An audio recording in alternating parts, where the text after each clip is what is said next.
Bismillahirrahmanirrahim. Assalamualaikum warahmatullahi wabarakatuh. Baik, pada mata kuliah keperawatan kali ini kita akan membahas mengenai penilaian atau pemeriksaan tumbuh kembang pada bayi dan anak. Adapun outline atau pokok bahasan yang akan dibahas pada topik kali ini yaitu penilaian pertumbuhan anak dan permasalahannya serta penilaian perkembangan anak yang dibahas yaitu DDST dan KPSP. Nah, sebelum kita lanjutkan, saya ingin tahu dulu apa perbedaan antara pertumbuhan dan perkembangan. Ya, benar sekali. Pertumbuhan itu berarti adanya pertambahan dari segi ukuran ataupun jumlah. Contohnya pada saat pengukuran timbangan berat badan ada kenaikan. Sementara itu perkembangan contohnya dari bayi yang mulai berjalan merangkak, kemudian tegak, kemudian berjalan dan berlari. Nah, itu adalah perkembangan. Oke, baik, kita masuk ke penilaian pertumbuhan anak dan permasalahannya. Nah, di sini penilaian pertumbuhan anak dapat dilakukan secara berkala, baik secara klinis maupun antropometri.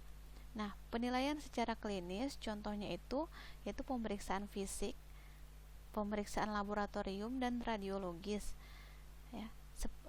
Kemudian secara antropometri seperti pengukuran tubuh terhadap parameter tertentu ya, seperti berat badan per tinggi badan per usia, berat badan per usia atau yang lainnya. Nah, frekuensi pengukuran ya setiap bulan itu ketika anak dari lahir hingga berusia 1 tahun, kemudian setiap 3 bulan sampai anak berusia 3 tahun ya, artinya dimulai dari 1 tahun ke atas sampai anak umur 3 tahun itu diukur setiap 3 bulannya, kemudian dimulai 3 tahun ke atas hingga anak berusia 6 tahun itu diukur setiap 6 bulan dan setiap tahun sekali setahun ya pada tahun-tahun berikutnya. Artinya udah masuk umur 6 tahun ke atas, umur 7 tahun, 8 tahun itu setiap setahun sekali. Oke, kemudian untuk pengukuran antropometri. Nah, tujuannya apa? Untuk menilai ketidakseimbangan gizi yang terlihat dari pola pertumbuhan fisik dan proporsi jaringan tubuh, baik itu lemak maupun otot. Nah, untuk pengukurannya contohnya berat badan, panjang badan ya, lingkar kepala, lingkar lengan atas dan indeks massa tubuh atau IMT. Oke. Kemudian kita lihat satu persatu. Pengukuran tinggi badan per umur. Nah, ini digunakan untuk menilai pertumbuhan anak dengan cara membandingkan tinggi badan berdasarkan usia. Nah, hasilnya itu biasanya ada 3 ya. Kalau misalnya sesuai usia itu dikatakan normal, kalau hasilnya itu kurang dari standar itu disebut stunting atau pendek, biasanya diakibatkan oleh gizi buruk atau penyakit kronis, ataupun hasilnya itu lebih dari standar atau yang disebut dengan gigantism atau tinggi di atas rata-rata. Kemudian, nah ini bisa dilihat ukuran tinggi badan anak ya. Jadi berbeda untuk masing-masing anak 1 sampai 2 tahun, 2 sampai 3 tahun, bahkan 4 sampai 5 tahun, dan ukuran tinggi badan anak itu pun berbeda antara anak laki-laki dan anak perempuan. Nah, berikut bisa dilihat ya, ini adalah alat ukur untuk mengukur tinggi badan yang namanya adalah mikrotois ya. Nah, cara mengukur mikrotois pertama ya alatnya seperti ini. Nah, bisa nanti dilihat di laboratorium ya. Nah, ini digunakan ya, pastikan diletakkan dulu di lantai yang datar, kemudian ditarik sampai angka di dinding itu menunjukkan angka 0 ya, kemudian ditempel atau dipaku ya di bagian sini. Nah, disitulah nanti mikrotois akan diletakkan ya. Oke, intinya dinding dada itu harus rata ya dan tegak lurus ke lantai.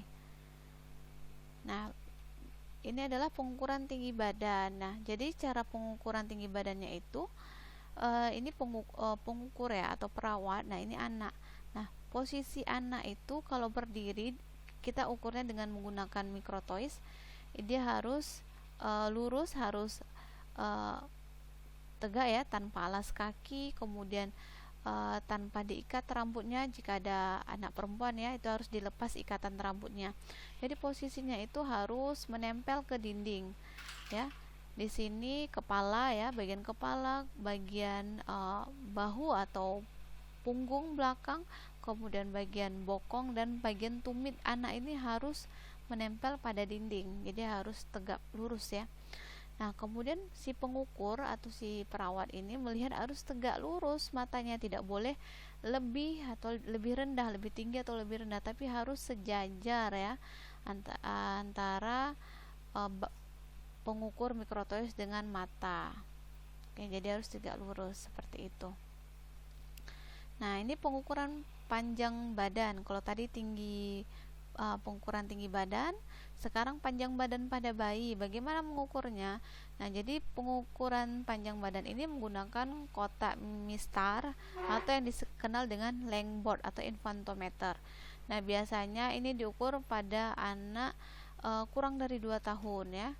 Jadi kalau kurang dari 2 tahun atau masih bayi, nah itu yang diukur adalah panjang badannya menggunakan Langboard ini.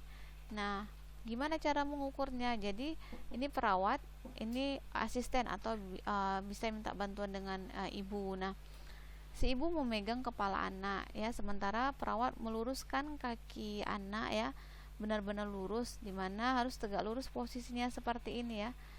Nah, kemudian anak berbaring telentang dan posisi kepala itu harus melihat ke asisten ya, posisi kepala anak harus melihat ke asisten atau ke ibu, ke orang tuanya. Jadi pandangan anak harus tegak lurus ya, seperti ini. Nah, dan pengukur ataupun perawat posisinya berlutut untuk melihat berapa nilainya ya. Oke. Nah, untuk lebih jelasnya Anda bisa membaca atau menonton video di YouTube ya. Ini linknya bisa diklik. Oke, selanjutnya bagaimana untuk menilainya? Jadi panjang badan tadi yang sudah diperoleh itu dibandingkan dengan usia. Ini berdasarkan WHO ya, karena untuk kita pakai adalah standar dari WHO. Nah, ini ada anak umur 6 bulan sampai 2 tahun ya. Jadi contohnya jika usianya itu adalah, ini contoh ya, ini 8 tahun. Kemudian ketika kita ukur panjang badannya ternyata hanya 70, berarti kita ambil titik potongnya. Nah, posisinya adalah ini -3 ya. Ini -2, 0, 2 dan 3. Berarti posisinya adalah berada di bawah garis. Nah, yang normal itu adalah, nah ini dia ukurannya. Ya, kalau normal di antara -2 SD itu standar deviasi sampai dengan 2 SD. Jadi yang dikatakan normal antara -2 dengan 2 jika titik potong atau plotnya itu berada di antara standar deviasi -2 dan 2. Nah, sementara hasil yang kita dapatkan ini adalah di bawah dari -3. Nah, kalau di bawah dari -3 itu artinya adalah sangat pendek ya. Oke. Ataupun kalau berada di atas 3 berarti dia tinggi ya, lebih dari 2 SD tinggi. Nah, ini dia standar untuk menetapkan bagaimana penilaiannya, normal, pendek, sangat pendek atau tinggi. Oke. Nah, ini tinggi badan. Kalau tadi panjang badan ya pada anak 0 sampai 2 tahun, sekarang tinggi badan pada anak laki-laki 2 sampai 5 tahun. Nah, sama kita harus tahu dulu ya bagaimana melihat atau menilainya ya, standarnya. Contoh, misalnya anak berusia ini 2 tahun, kemudian diperoleh tinggi badannya itu adalah 110. Kemudian kita cari umur 2 tahun dan tinggi badan yang pada mendatar ini adalah umur ya, dan Dan yang lurus, yang vertikal ini adalah tinggi badan dalam sentimeter. Ternyata setelah kita ukur tinggi badannya 110, kita arahkan ya. Kemudian umurnya 2 tahun. Jadi titik potongnya ada di sini. Nah, lihat posisinya di mana? Berarti di atas garis nih standar deviasi 3. Artinya apa? Tinggi badannya tinggi. Karena lebih dari 2 ya, lebih dari 2 standar deviasi itu tinggi. Ya, ini adalah standar atau aturan yang telah ditetapkan oleh WHO, standar deviasinya. Nah, baik, selanjutnya untuk pengukuran berat badan per umur. Nah, tujuannya apa? Ya, untuk menilai pertumbuhan anak ya melalui perbandingan berat badan menurut usia. Nah, berat badan per umur ini digunakan pada anak usia 0 sampai 1 tahun ya. Jadi untuk anak 0 sampai 1 tahun yang digunakan adalah berat badan per usia. Sedangkan anak yang lebih tua itu yang digunakan adalah berat badan per tinggi badan. Nah, ini adalah grafik atau kurva berat badan per umur. Grafik berat badan terhadap usia antara laki-laki dan perempuan berbeda ya. Jadi mahasiswa jangan salah menetapkan mana grafik yang akan dipakai nanti ya. Sama caranya dengan cara yang telah saya jelaskan sebelumnya. Nah, kemudian pengukuran berat badan per panjang badan ya, itu untuk anak kurang dari 2 tahun. Sementara untuk anak yang lebih dari 2 tahun itu adalah berat badan per tinggi badan. Ya, hasilnya bisa normal, overweight ya, obesitas, kurus ataupun sangat kurus. Nah, coba contohnya untuk berat badan ya. Nah, ini berat badan menurut panjang badan, berarti BB per PB karena anaknya di bawah dari 2 tahun ya, 0 sampai 2 tahun. Nah, ini anak perempuan ya. Biasanya anak perempuan warnanya pink, anak laki-laki itu warnanya biru ya kalau dari gambar atau grafiknya WHO. Nah, contoh ya. Contoh. Nah, di sini kita harus tahu yang vertikal ke atas ini adalah nilai untuk berat badan per kilogram dalam kilogram ya, sementara yang mendatar ini adalah panjang badan dalam sentimeter. Contoh, setelah kita ukur panjang badan anaknya adalah ini 70 cm ya. Sementara berat badannya itu adalah 7 kg. Jadi setelah kita tarik ya antara 7 kg dan 70 cm, titik temunya itu berada di sini. Nah, coba lihat ini berada di mana ya. Kita ikuti saja garis ini ya. Garis ini berarti dia di minus 2 standar deviasi. Ingat, jika minus 2 standar deviasi berarti masuk di kategori apa nih ya, sampai dengan minus 2 standar deviasi sampai dengan 2 HSD, berarti kategorinya normal ya. Seperti itu caranya.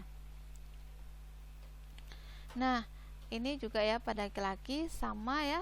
Nah, berarti kalau titik potongnya di sini dia berada di mana? Berada di atas 2 SD. Lihat, berada di atas 2 SD ini apa? Gemuk. Nah, berarti kita sudah dapat hasilnya ya, gemuk. Oke, baik, kita selanjutnya bagaimana melakukan pengukuran lingkar kepala terhadap umur anak. Jadi tujuannya adalah untuk menilai pertumbuhan otak, karena dengan lingkar kepala ini kita bisa menggambarkan volume dari intrakranial. Nah, kalau lingkar kepalanya kecil yang disebut mikrosefali, nah itu biasanya terjadi pada anak yang mengalami resiko retardasi mental. Nah, kalau misalnya lingkar kepalanya besar atau yang disebut makrosefali, itu beresiko anaknya mengalami penyakit yang disebut dengan hidrosefalus. Nah, normal lingkar kepala pada bayi baru lahir adalah 35 cm. Nah, ini cara mengukur lingkar kepala ya. Jadi posisinya adalah di atas daun telinga ya, kemudian di atas alis ya. Artinya bagian oksipital dan frontal ya tepat diukur ya pada garis meteran tadi. Oke. Nah, rata-rata lingkar kepala bayi baru lahir 34 sampai 35 cm. Nah, ini akan bertambah 2 cm per bulannya ya pada usia 0 sampai 3 bulan. Jadi 0 sampai 3 bulan itu akan bertambah 2 cm per bulannya. Berarti kalau udah sampai 3 bulan akan bertambah 6 cm. Kemudian pada usia 4 sampai 6 bulan bertambah 1 cm per bulannya. Dan 6 sampai 12 bulan itu bertambah 0,5 cm per bulannya. Jadi semakin besar usia anak, pertambahan lingkar kepala itu semakin lambat ya.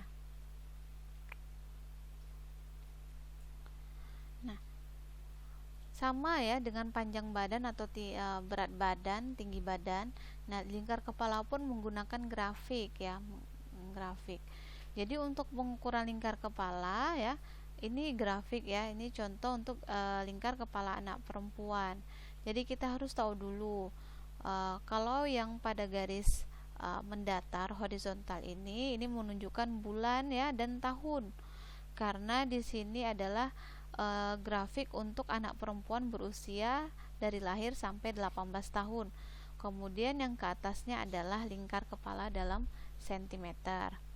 Nah, lihat yang bergaris hijau berarti normal ya.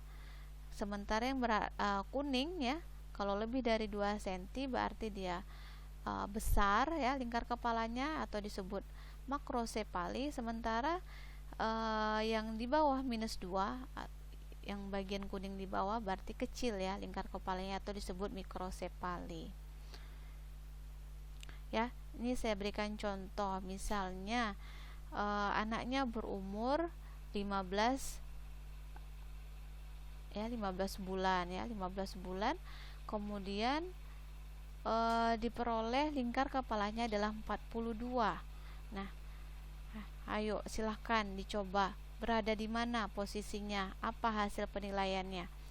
Nah, caranya kita lihat umur anak 15 bulan. Kemudian lingkar kepala tadi 42 cm ya, berarti posisinya berada di sini ya, titik potongnya. Nah, kalau kondisinya di bawah garis hijau atau berada pada garis kuning bagian bawah, berarti itu disebut dengan ya, benar, mikrosefali. Lingkar kepalanya kurang dari normal ya, karena dia di bawah arena zona hijau atau di bawah -2 standar deviasi. Oke. Nah, ini grafik lingkar kepala anak laki-laki ya. Sama caranya. Oke, kita lanjutkan. Nah, selanjutnya adalah pengukuran lingkar lengan atas ya. Nah, lingkar lengan atas ini tujuannya untuk menilai secara tidak langsung massa otot. Biasanya kita gunakan untuk mengetahui adanya gangguan kekurangan energi kronis atau yang dikenal dengan KEK. Nah, ini pengukuran lila pada anak. Nah, lila ini diukur pada tangan anak yang dominan ya. Kenapa? Karena artinya stabil. Kalau tangan yang dominan, tangan kanan, berarti kan si anak sering melakukan sesuatu dengan menggunakan tangan kanan ya, kemungkinan hasilnya akan lebih besar gitu. Jadi gunakanlah tangan yang dominan, yang non dominan ya, atau kiri ya, kiri ya.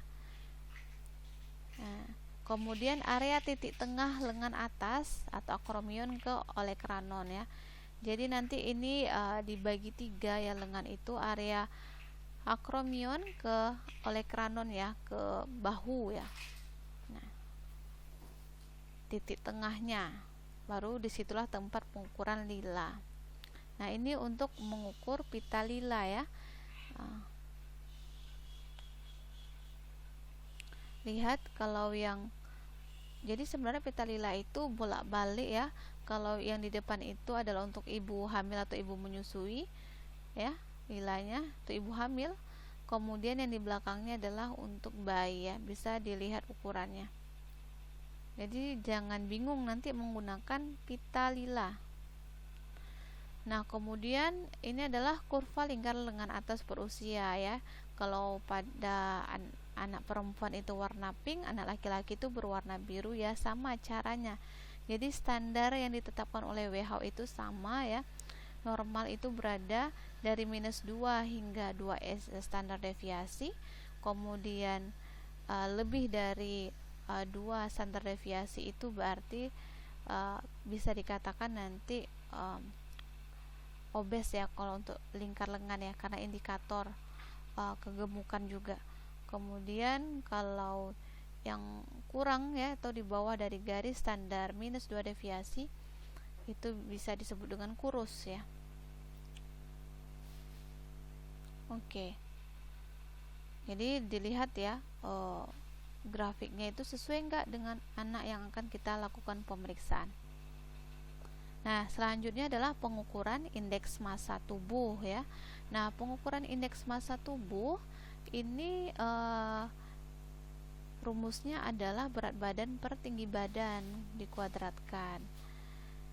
Biasanya berat badan itu dalam kilogram dan tinggi badan dalam meter ya. Jangan salah ya, dalam meter bukan sentimeter. Jadi setelah kita lakukan hasil perhitungan, ini cara menilainya.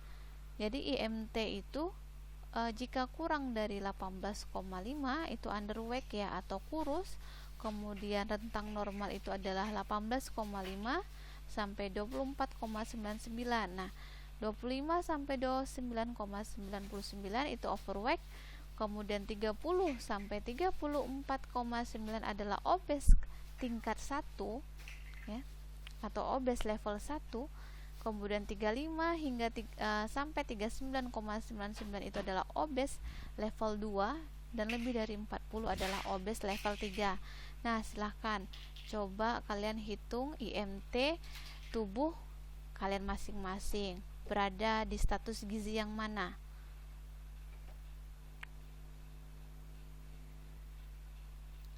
Nah, di samping itu ya, selain dari perhitungan tadi, kita bisa melihatnya ya. Ini sama IMT atau body mass index ya. Ini untuk anak perempuan ya, umur 5 sampai 19 tahun. Nah, ingat sebelah yang vertikal ini, yang sebelah kiri ini adalah BMI ya, BMI. Jadi kita mau melihat apakah sudah sesuai atau belum ya, sesuai dengan usia apa belum indeks massa tubuhnya. Jadi indeks massa tubuh ini kan tadi kilogram per meter ya, artinya berat badan per tinggi badan dikuadratkan ya, tinggi badan yang dikuadratkan. Kemudian yang di bawah ini yang horizontal ini adalah menunjukkan umur dalam tahun. Nah, sama kalau berada di antara ini ya atau berada di garis hijau disebut dengan normal. Kalau di antara ini disebut antara SD 1 hingga 2 itu overweight ya. Lebih dari 2 SD disebut obesitas ya. Jadi normal itu di antara ini 1 SD hingga ke -2 SD. Kalau yang di bawah dari -2 SD itu kurus ya. Kalau di bawah -3 disebut sangat kurus. Contoh ya, kita contoh. Mungkin IMT yang diperoleh adalah 20 ya. Pada usia 15 tahun ya. Kita tarik umur 15 tahun dan umur 20. IMT-nya 20. Oke. Kita tarik ya 20 pada usia 15. Oke. Ya, di sini. Nah, berarti IMT-nya 20 pada usia 15 tahun. Nah, ini artinya berarti masih normal ya, karena berada di rentang atau di dekat dengan garis hijau. Berarti normal hasilnya, sesuai dengan usianya. Oke, nah ini untuk laki-laki ya. Silahkan coba dicari gambar kurva indeks massa tubuh per usia pada anak laki-laki ya, yang jelasnya. Oke, selanjutnya kita masuk bagaimana melakukan penilaian perkembangan pada anak dan apa saja permasalahannya. Jadi yang dibahas di sini adalah menilai perkembangan dengan menggunakan DDST dan KPSP. DDST di sini tujuannya adalah untuk menilai tingkat perkembangan anak sesuai usianya. Bisa dimulai dari umur anak 1 bulan hingga kurang dari 6 tahun. Ya, kemudian menilai tingkat perkembangan anak yang sehat. Jadi bukan anak yang sakit saja yang diperiksa, tetapi anak yang sehat itu juga diperiksa dengan DDST. Atau anak yang kemungkinan mengalami kelainan perkembangan atau diduga mengalami kelainan perkembangan, serta untuk memantau anak yang beresiko mengalami gangguan ya atau masalah perkembangan. Nah, berikut aspek perkembangan yang dinilai ya. Dari DDST ini ada 4 ya. Yang pertama motorik halus, ada motorik kasar ini ya, maaf saya salah ketik. Kemudian ada perkembangan sosial dan perkembangan bahasa. Nah, ini adalah lembar DDST. Nah, nanti bisa lebih jelas lagi pada saat praktikum bagaimana memeriksa perkembangan dengan menggunakan Denver ya, DDST 2 ini. Nah, di sini ya dari gambar ini juga jelas terlihat bahwa ada kotak ya, yang putih dan yang hijau. Nah, yang kosong atau yang berwarna putih, kemudian ada yang berwarna hijau. Ya, kemudian di kotak ini dibagi menjadi 4 bagian, yaitu 25, 50, 75 dan 90. Nah, itu punya maknanya masing-masing. Nah, ini contohnya jenis tes. Misalnya berjalan ya, berjalan. Contoh tesnya ya, jenis tesnya. Nah, artinya mungkin pada usia tertentu itu 25%, artinya 25% anak baru bisa berjalan, 50-nya 50%, 75% dan 90%. Jadi 75 sampai 90 itu bermakna sebagian besar anak yang pada usia tersebut itu bisa berjalan. Jadi caranya kita ukur dulu umur anak ya, kita hitung umur anak berapa, baru kita coba tes apa ya. Contohnya, nah di sini juga ada 4 sektor. Ini personal sosial ya, yang paling atas. Kemudian yang ini motorik halus ya. Kemudian ini bahasa. Nah, ini bahasa. Kemudian ini motorik kasar. Nah, contoh anak umur 12 bulan atau 1 tahun. Nah, itu dia sudah bisa 2 kata. Nah, kita lihat ya, anak umur 12 bulan berarti di sini ya sudah bisa 2 kata. Nah, karena masih kotak putih ya, ingat, berarti hanya sebagian kecil anak. Artinya jika anak yang diperiksa itu belum, berarti itu masih normal. Nah, misalnya anaknya sudah berumur 16 bulan tapi dia belum bisa 2 kata, ini ya berarti harusnya umur 16 bulan itu sudah bisa mengucapkan 2 kata ya, walaupun belum jelas tapi sudah bisa. Hijau ini artinya sebagian besar anak bisa melakukan. Harusnya dia sudah bisa ya, seperti itu. Berarti kalau anaknya tidak bisa, kita curigai adanya keterlambatan pada perkembangan anak. Nah, ini hasil penilaian setiap item tugas perkembangan dari DDST tadi ya. Kalau lulus itu dikasih simbol P atau pass, kemudian gagal itu F atau fail, dan menolak itu adalah R atau refuse ya. Nah, jika anak tidak mendapatkan kesempatan melakukan tugas, itu disebut no opportunity atau NO. Jadi bisa saja pada saat pemeriksaan si anak mungkin tidak mau ya melakukan, atau sedang makan, atau tidak bisa melakukan tersebut. Jangan berarti kita langsung memberikan nilai si anak tidak mampu. itu berarti tidak mendapatkan kesempatan. Kita harus melakukan kembali pemeriksaan DDST-nya. Nah, penilaian per item tugas perkembangan ya. Jadi per sektor tadi ya, ada personal sosial, bahasa, kemudian motorik halus dan motorik kasarnya. Nah, per itemnya. Nah, jika anak lulus atau pas dari item di sebelah kanan garis umur, berarti advance, anaknya lulus ya, advance luar biasa. Yang harusnya tadi katanya lulus ya di item sebelah kanan garis umur, misalnya seperti ini. Nah, kalau dia lulus sebelah kanan garis umur kan seharusnya item itu tidak bisa dilakukan pada anak usia yang setelah dia. Nah, belum saatnya, jadi dikasih nilai A ya. Oke. Kemudian normal itu N, anak gagal ya atau menolak.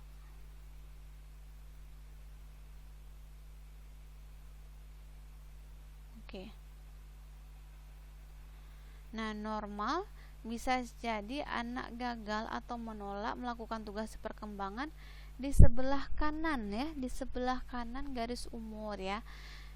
Ya, karena kalau misalnya tugasnya itu di sebelah kanan garis umur kan berarti masih normal ya, karena dia belum seharusnya dia melakukan ya tugas yang berada di pada umur di atasnya. Jadi itu masih dianggap normal walaupun dia gagal. Kemudian anak lulus atau gagal atau menolak melakukan tugas perkembangan daerah 25-75% ya. Jadi karena 25-75% itu kan masih sebagian kecil ya, artinya jikapun anak bisa atau tidak bisa ataupun menolak melakukan tugas tersebut itu masih normal.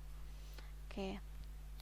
Nah, caution, jika anak gagal atau menolak melakukan tugas yang dilalui garis umur yang berada pada area 75-90%, berarti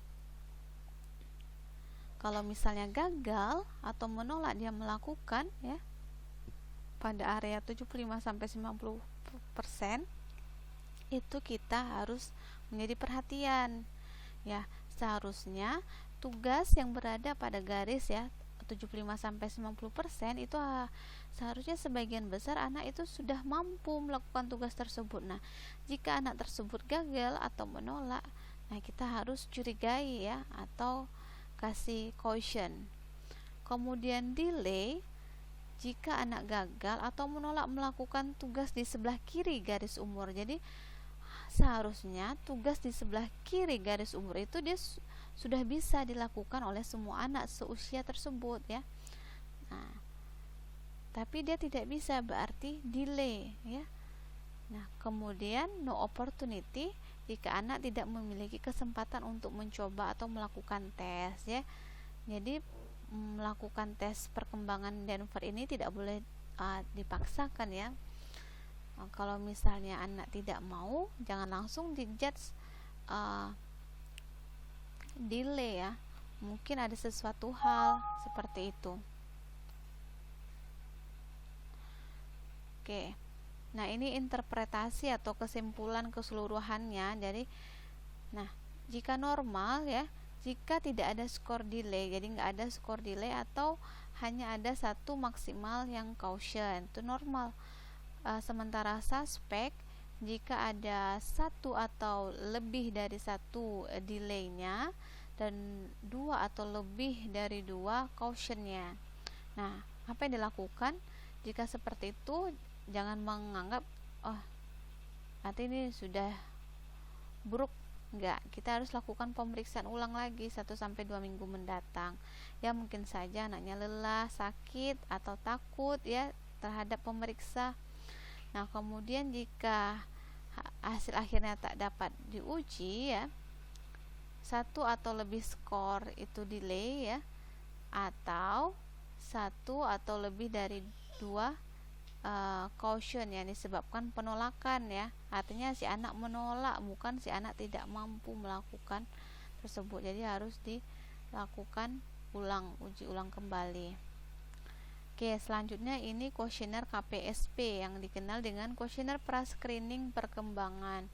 Nah, ini untuk mengetahui perkembangan anak normal atau apakah ada penyimpangan, dan dimulai dari anak usia 3 bulan hingga 72 bulan ya. Nah, jika anak berusia diantaranya, contohnya beranak usianya 10 bulan, berarti KPSP yang digunakan adalah KPSP yang umur 9 bulan, jadi umur yang lebih kecil dari usia anak tersebut. Nah, interpretasinya karena KPSP itu ada 10 pertanyaan ya, masing-masing pertanyaan di setiap umur anak ya, dalam bulan umurnya. Nah, jika hasilnya itu adalah jawabannya ya, berjumlah 9 sampai 10, itu artinya sesuai dengan tahapan perkembangan ya. Jika jumlah jawaban ya-nya itu 7 atau 8, berarti hasilnya adalah meragukan. Nah, jika jawaban ya-nya itu 6 atau kurang, itu berarti penyimpangan.